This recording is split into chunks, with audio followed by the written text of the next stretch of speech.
आज chapter 1 unit of measurement का lecture number 11 है।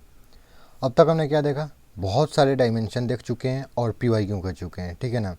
तो लेक्चर नंबर 10 तक हमने बहुत सारे डायमेंशन, अप्रोक्सीमेट बहुत कम ही जो होंगे डायमेंशन बचे होंगे। और तुम्हारा पीवाईक्यू जो भी डायमेंशन क्या है, ठीक है, उसका कर लेना, ठीक है। पीडीएफ में डिस्क्रिप्शन में इसके पिछले लेक्चर में डाल दिया था। 90% या 95% से ज़्यादा हम लोगों ने डायमेंशन कंप्लीट कर चुका है और पीवाईक्यू भी बहुत सारे किए हैं, ठीक है। बाकी और आगे चैप्टर में बढ़ेंगे तो जो भी होगा वो कर लेंगे, ठीक। तो आज से हम लोग का नया टॉपिक स्टार्ट हो रहा है, ठीक है ना। एकदम प्योर लॉजिकल है। उसका नाम क्या है? एक्चुअल में उसका नाम है प्रिंसिपल ऑफ होमोजिनिटी, ठीक है। क्या नाम है? Principle of homogeneity. Principle of homogeneity. Principle of homogeneity. Principle of homogeneity जो है ना, प्योर लॉजिकल है, प्योर लॉजिकल। सबसे पहले मैं जो जो बोल रहा हूँ ध्यान से कान खोल के सुनो, ठीक है ना। प्योर लॉजिकल कहने का मतलब क्या है? एक बार कंसेप्ट समझ लो। कंसेप्ट एक लाइन का है, ठीक है ना, या 2 लाइन का। पूरा क्वेश्चन तुम कर सकते हो प्रिंसिपल ऑफ होमोजिनिटी का। अभी जो dimension, principle of homogeneity, dimension के बाद जो भी टॉपिक आ रहे हैं पूरा अपना जी जान लगा के पढ़ो। पीवाईक्यू फर्स्ट चैप्टर से सबसे ज़्यादा अप्रोक्सीमेट। जेई मेंस की बात करें तो तुम्हारे पेपर में 2 से 3 मिलेंगे। जेई एडवांस में बात करें तो तुमको 2 मिलेंगे, ठीक है ना। तो जी जान लगा के पढ़ो और ध्यान से फोकस करके पढ़ो, ठीक है। रिवीजन बार बार करो। ये जो ऐसे ऐसे टॉपिक है ना, ठीक है ना, यहाँ से क्वेश्चन आना कन्फर्म है। प्रिंसिपल ऑफ होमोजेनिटी क्या है? प्योर लॉजिकल है। प्योर लॉजिकल कहने का मतलब क्या है कि मान लो सिंपल सा बात है, अगर 10 metre plus 5 metre equal to कितना होता है? 15 मीटर होता है कि नहीं होता है? मैं बस समझा रहा हूँ 1 मिनट दे दो मेरे को, मात्र 1 minute. 10 metre plus 5 metre equal to 15 metre. अगर मैं वहीं लिखूँ 10 metre minus 5 metre equal to कितना होता है? 5 मीटर, है कि नहीं है? तो देखो, एक्चुअल में हम लोग ऐड करें या सब्ट्रैक्ट करें, या हम लोग ग्रेटर देन या लेस देन या इक्वल टू का साइन जब चेक करते हैं तो दोनों फिजिकल क्वांटिटी सेम होना चाहिए। प्योर लॉजिकल बात है कि नहीं है? कभी भी बनाना और मैंगो में हम लोग कंपैरिजन नहीं कर सकते हैं, ठीक है ना। तो यहाँ का मैं एक बात यहाँ लिखता हूँ। अगर लेंथ, मीटर एक्चुअल में ऐसा यूनिट है लेंथ का, तो अगर लेंथ को लेंथ से जोड़ते हैं तो उसका भी, ये भी ऐसा यूनिट की बात करें, ये भी एक यूनिट है, ये भी एक यूनिट है, ये भी एक यूनिट है, ठीक है ना। तो अगर जोड़ेंगे तो सेम टू सेम वही यूनिट आएगा। यहाँ एल एल अलग चीज़ नहीं है। L plus L equal to 2L नहीं, ये हम यूनिट की बात कर रहे हैं। जैसे देखो 10 metre plus 5 metre equal to 15 metre है। मीटर मीटर अलग थोड़ी है, वो हम लोग मैग्नीट्यूड की बात नहीं करें, यूनिट की बात करें। लेंथ, अगर लेंथ में लेंथ जोड़ते हैं तो उसका यूनिट लेंथ ही आता है। अगर लेंथ को इसका यहाँ हो गया, इसका यहाँ हो गया, अगर लेंथ को लेंथ से घटाएंगे, सिंपल सा बात है, तो लेंथ ही होता है, ये नहीं कि 0 हो गया। प्योर लॉजिकल है। थोड़ा सा ध्यान दे के, थोड़ा सा फोकस कर भाई, थोड़ा सा फोकस कर ले। यहाँ पे 10 metre plus 15 metre equal to 10 metre plus 5 metre equal to 15 metre. Actual में ये मीटर जो है लेंथ है, इसका ऐसा यूनिट क्या है? लेंथ होता है, लेंथ का होता है, ये भी लेंथ। तो लेंथ, जब लेंथ को जोड़ेंगे तो लेंथ ही आता है भाई। लेंथ और लेंथ को जोड़ेंगे टाइम नहीं निकलेगा। लेंथ को घटाएंगे तो लेंथ ही आएगा, समझ में आया ना? टेम्परेचर नहीं आ जाएगा, ठीक है ना। तुम्हारे सामने एक मैं स्टेटमेंट लिखता हूँ, ठीक है ना, दिमाग में बैठा लें, ठीक है ना। क्या है एक्चुअल में? एक्चुअल में डिफिनेशन ही है। क्या डिफिनेशन है? देखो इसको, ठीक है। डिफिनेशन फिर से मैं रिवीजन कराऊंगा और फिर से मैं बोलूँगा। 1 सेकेंड रुक जाओ। ये देखो क्या है एक्चुअल में। Two quantity of same physical nature can be related with plus minus equal to less than greater than less than equals to greater than equals to। समझना भाई, थोड़ा सा फोकस कर लें। फिर से मैं रिपीट करता हूँ, ठीक है ना।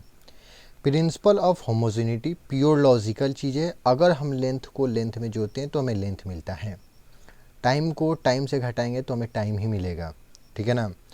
तो ये मैंने एग्जांपल लिया था समझाने के लिए। 10 मीटर को 5 मीटर, 10 मीटर 5 मीटर जोड़ेंगे तब 15 मीटर।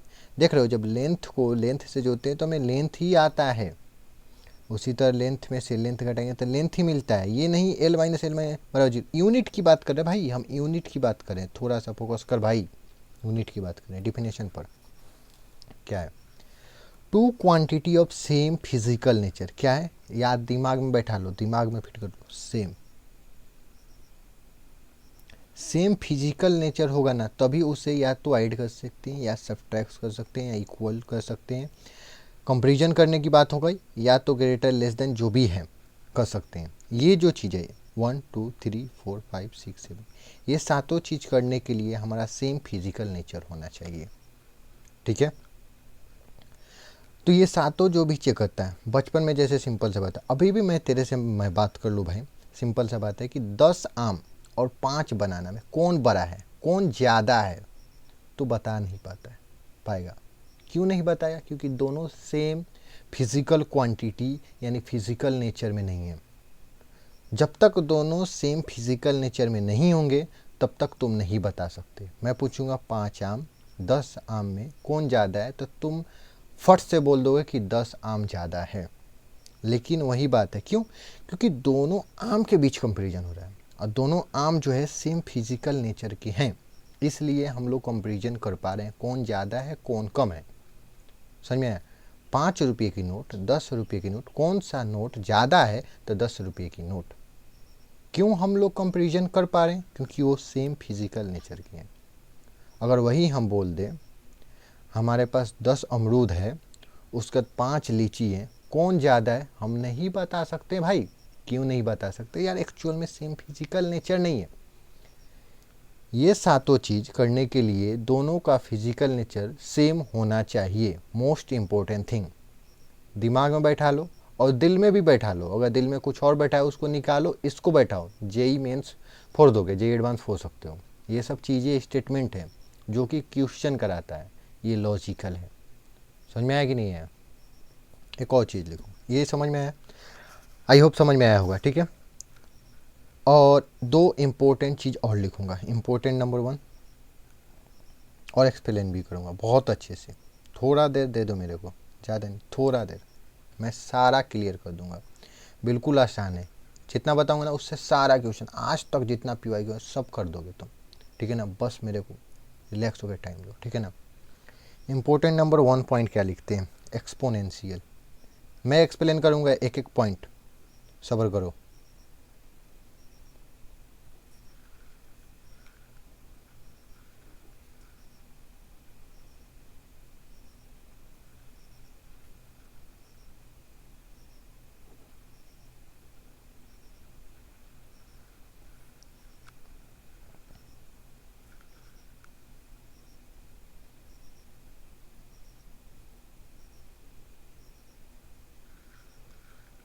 मैंने क्या लिखा, शांत था मैं, आवाज़ ऐसा नहीं कि गायब हो गया, ठीक है ना। साउंड इंक्रीज डिक्रीज करने की जरूरत नहीं है, मैं शांत होके ही लिख रहा था क्योंकि मेरे को प्रॉपर एकदम जेन में बैठाना है तेरे, ठीक है। रुक जा। इंपॉर्टेंट नंबर 1 क्या, एक्सपोनेंशियल लॉगरिथम त्रिकोणमिति आर डायमेंशनलेस। डायमेंशनलेस का मतलब क्या होता है, m0 l0 t0। समझ में आया।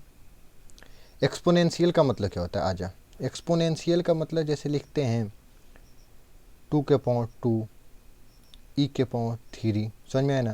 तो एक्सपोनेंशियल जो ये ऊपर वाला जो होता है ना, ये एक न्यूमेरिकल वैल्यू होता है, कांस्टेंट न्यूमेरिकल वैल्यू 1 होगा, 2 होगा, 1.5 होगा।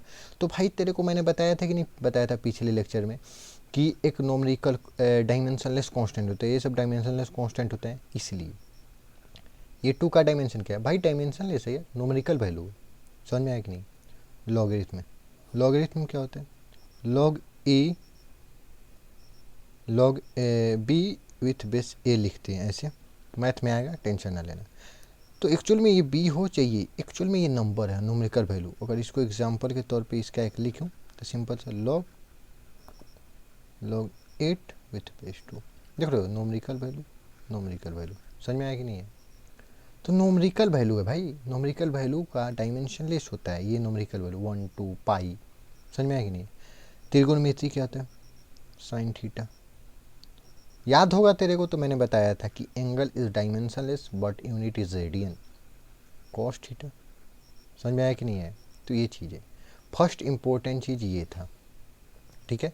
फिर से मैं एक बार और रिपीट कर रहा हूँ, ध्यान से सुनो, ठीक है, बस तुम्हारे लिए, ठीक है ना, मैं कर रहा हूँ, ठीक है ना।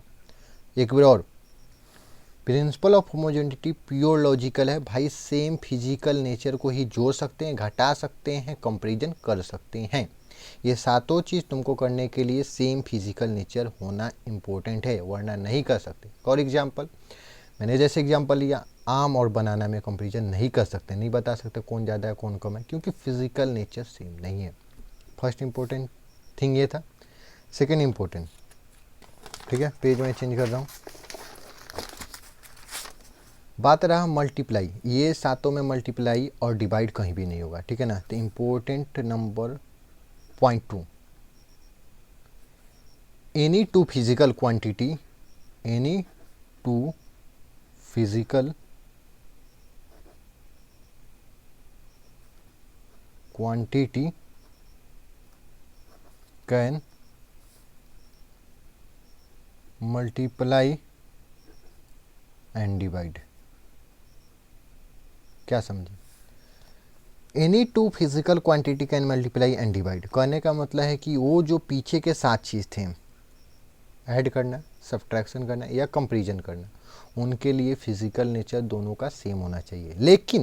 लेकिन मल्टीप्लिकेशन और डिवाइड के लिए फिजिकल नेचर का सेम होना इम्पोर्टेंट नहीं है। आप किसी को भी किसी से डिवाइड, किसी को भी किसी से मल्टीप्लाई कर सकते हो, समझ में आया कि नहीं है। मैं सिंपल सा बात है, 2 × tan थीटा का भी मल्टीप्लिकेशन कर सकता हूँ, ये अलग चीज़ है, ये अलग चीज़ है। ये देख न्यूमेरिकल वैल्यू है, ये त्रिकोणमितिक है, सिंपल 2 tan थीटा आ सकता है। कोशिश कर भाई, एग्जाम्पल और एग्जाम्पल ले लो। आम का लिया था ना, आम इंटू केला, गुना करेगा आम केला आ जाएगा, समझ में। ऐसा होता नहीं है, एग्जाम्पल के लिए मैं समझा रहा हूँ, लॉजिकल चीज़ें समझने की कोशिश कर, भावनाओं को समझने की थोड़ी कोशिश कर।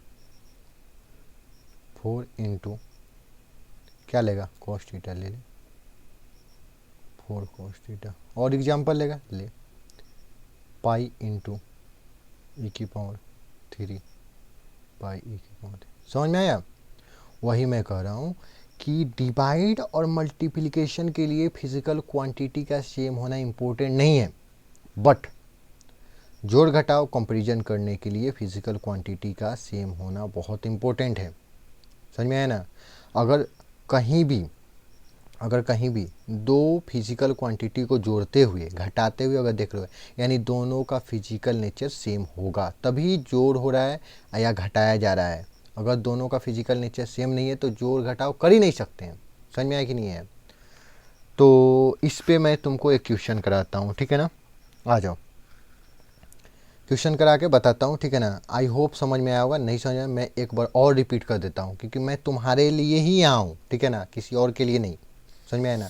एक बार और मैं रिवीजन कराता हूँ, फिर एक तुमको PYQ आया है क्वेश्चन, कब आया है मेरे को याद नहीं है, लेकिन मैं तुमको करा रहा हूँ, ठीक है। रुक जाओ, लॉजिकल चीज़ है, प्रिंसिपल ऑफ होमोजिनिटी अगर जोड़ रहे हो, सिंपल सा बात है। तो देखो, ये जो फिजिकल क्वांटिटी है, ये जो फिजिकल क्वांटिटी है, दोनों का नेचर सेम होना चाहिए। घटा रहे हो या तुम कंपैरिजन कर रहे हो, नेचर सेम होना चाहिए। समझ में आया कि नहीं आया, समझ में आया। और दूसरा पॉइंट क्या था कि ये एक इंपॉर्टेंट पॉइंट का, ये एक्सपोनेंशियल लॉगरिथम त्रिकोणमिति आर डायमेंशन लेंस का मतलब क्या, M0 L0 T0। उसका दूसरा तुमको क्या बताया मैंने, दूसरा मैंने बताया भाई कि multiply and divide any two physical quantity में हो सकता है, उसमें डायमेंशन का लोचा, किसी भी चीज़ का सेम फिजिकल नेचर का लोचा नहीं होता है, ये किसी से भी मल्टीप्लाई डिवाइड कर लेते हैं। तेरे को एक क्वेश्चन लिखता हूँ, ठीक है ना, आई होप समझ में आया होगा, नहीं समझ में आया फिर से समझ, कोशिश करो समझने की। क्वेश्चन यहाँ से जेईई मेन जेईई एडवांस में इवन आता है, ठीक है ना, मैं पीवाईक्यू करवाऊंगा तो मैं दिखाऊंगा। इतना ही से तेरा सारा क्वेश्चन हो जाएगा। क्वेश्चन नंबर 1 ये एक पीवाईक्यू क्वेश्चन है, ठीक है ना, तो मैं लिखता हूँ, ठीक है। The dimension the distance covered by a particle in time t is going x is equal to a plus bt plus C T square plus D T square, ठीक है। फाइंड द डायमेंशन ऑफ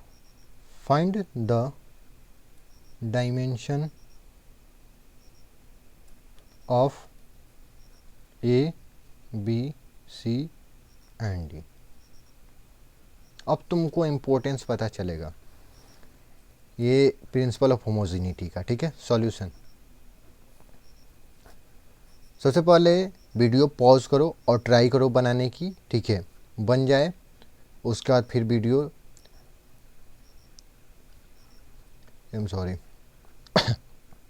करने का मतलब सबसे पहले video pause करो और video pause करके बनाने की ट्राई करो, और उसके बाद अगर बन जाए तो ठीक, नहीं बने तो कोई बात नहीं है, तब उसके बाद वीडियो फिर से देखना, समझ में आया ना। और उसके बाद अगर बन गया हो तो मिलाना क्या गलती हुआ, ठीक है। अगर नहीं बना तो सीखने की कोशिश करो। अगर कोई भी मैं पॉइंट अगर लिखता हूँ वहाँ से तुमको हिंट मिलता है कि मैं यहाँ से बना लूँगा, वीडियो वहीं पे पॉज करो और बनाओ, क्योंकि जब तक तुम कलम नहीं खींचोगे, जब तक नहीं चलाओगे, तब तक तुम नहीं सीख पाओगे। बस लेक्चर देखने से कुछ नहीं होता है भाई, तेरे से मेरे को व्यू नहीं चाहिए, ठीक है ना, कुछ नहीं चाहिए। सबसे पहले तुमको इम्पोर्टेंट है सीखना, जेईई फोड़ना, ठीक है ना। तो वीडियो पॉज कर, फिर से मैं कह रहा हूँ, और सबसे पहले ट्राई कर, बन गया तो ठीक, नहीं बना तो और ठीक, क्योंकि तू सीखेगा, समझ में ना। आई होप तू ट्राई किया होगा, ठीक है ना। अब मैं बना रहा हूँ X equal to A plus B T plus C T square plus D T, ये स्क्वायर नहीं है, सॉरी ये क्यों था, डी टी क्यों, ठीक है ना। क्वेश्चन पढ़ो, the distance covered by A particle in time T is going x, समझ में आया ना। ये क्या है, एक्स डिस्टेंस है। जो सबसे पहले क्या करते हैं, क्वेश्चन में जो दिया रहता है उसको लिखते हैं, समझ में आया ना, वैसे क्वेश्चन सॉल्व करते हैं। ये डिस्टेंस है और ये टी क्या है, टी टाइम है तुम्हारा, कोई भी टी है सब टाइम है, ठीक है ना।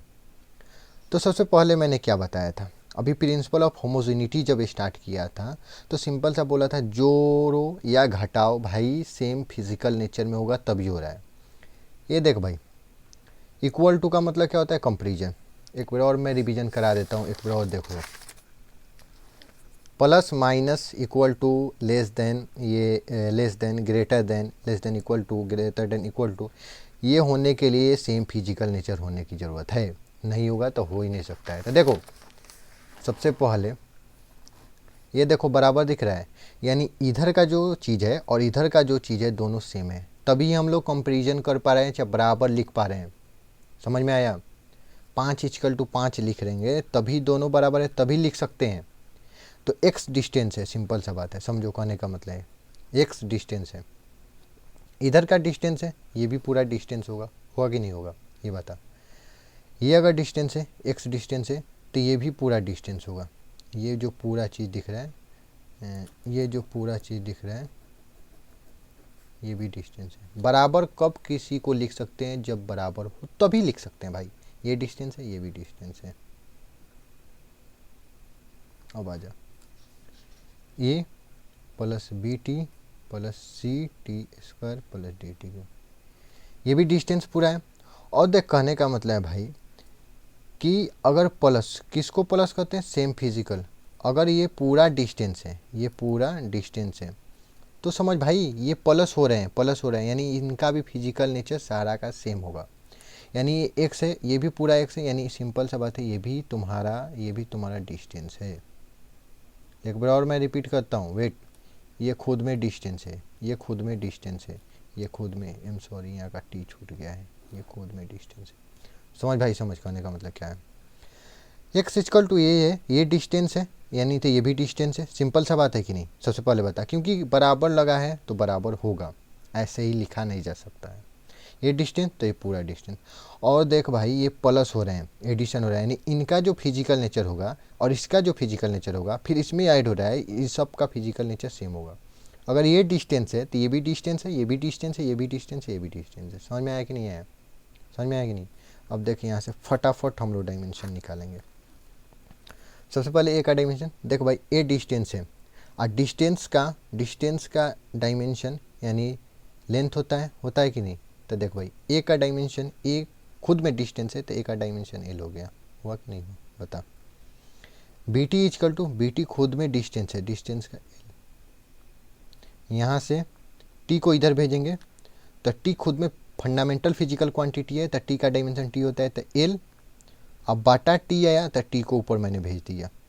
समझ भाई आया कि नहीं है? सी टी स्क्वायर खुद में डिस्टेंस है, इसका dimension L. C equal to L और टी स्क्वायर है, नीचे भेजूंगा ऊपर जाएगा टी के पावर -2। समझ भाई, कोशिश कर थोड़ा सा, समझ में आ रहा है कि नहीं आ रहा है? फिर से रिपीट कर दूंगा। D three equal to L,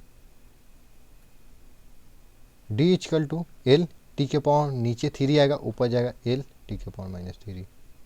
समझ में आया कि नहीं है? एक बार और मैं रिपीट कर देता हूँ क्वेश्चन को, ठीक है? अगर समझ में आ गया होगा तो बहुत अच्छी बात है, नहीं समझ आया तो कोई बात नहीं है, और अच्छी बात है, मैं हूँ यहाँ पे, ठीक है ना, समझाने के लिए। मैंने क्या बताया था कि जो 7 चीज़ें कंपेरिजन हो, प्लस हो, माइनस हो, सेम फिजिकल क्वांटिटी में होते हैं। यहाँ पे इक्वल लगाए, यानी इधर का जो चीज़ है इधर का भी चीज़ है, दोनों सेम होगा तभी हम इक्वल लगाएं। तो ये डिस्टेंस है, ये भी डिस्टेंस है। और देखो भाई, यहाँ एडिशन हो रहा है, मतलब ये जो चीज़ सेम फिजिकल क्वांटिटी के नेचर में ही होंगे। ये जो फिजिकल क्वांटिटी है ये भी फिजिकल क्वांटिटी सेम होगा, ये भी सेम होगा, ये भी सेम, तब तो तू ऐड कर पा रहा है। प्रिंसिपल ऑफ होमोजेनिटी का बेसिक डेफिनेशन, बेसिक लॉजिक तो यही था ना। समझ में आया? तो ये देख, ये डिस्टेंस, ये डिस्टेंस, ये डिस्टेंस, डिस्टेंस का हम लोग का डिस्टेंस का जो डायमेंशन होता है एल होता है डिस्टेंस का। अब देखो, ए खुद में डिस्टेंस है, एल आ गया, बी टी टी उधर भेजो, ये आ गया, ये आ गया। समझ में आया? आई होप समझ में आया होगा। तो आज का लेक्चर यहीं पे वाइंड अप करते हैं। नेक्स्ट लेक्चर में इतना ही था, प्रिंसिपल ऑफ होमोजेनिटी, इससे ज़्यादा नहीं, इतना ही है।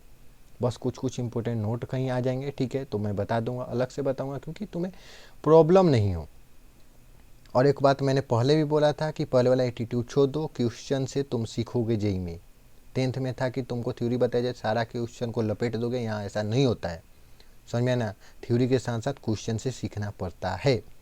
तो नेक्स्ट लेक्चर मैं लूँगा तो PYQ लाऊंगा, पूरा PYQ प्रिंसिपल ऑफ होमोजेनिटी पर कराऊंगा, ठीक है। तो जय हिंद, जय भारत।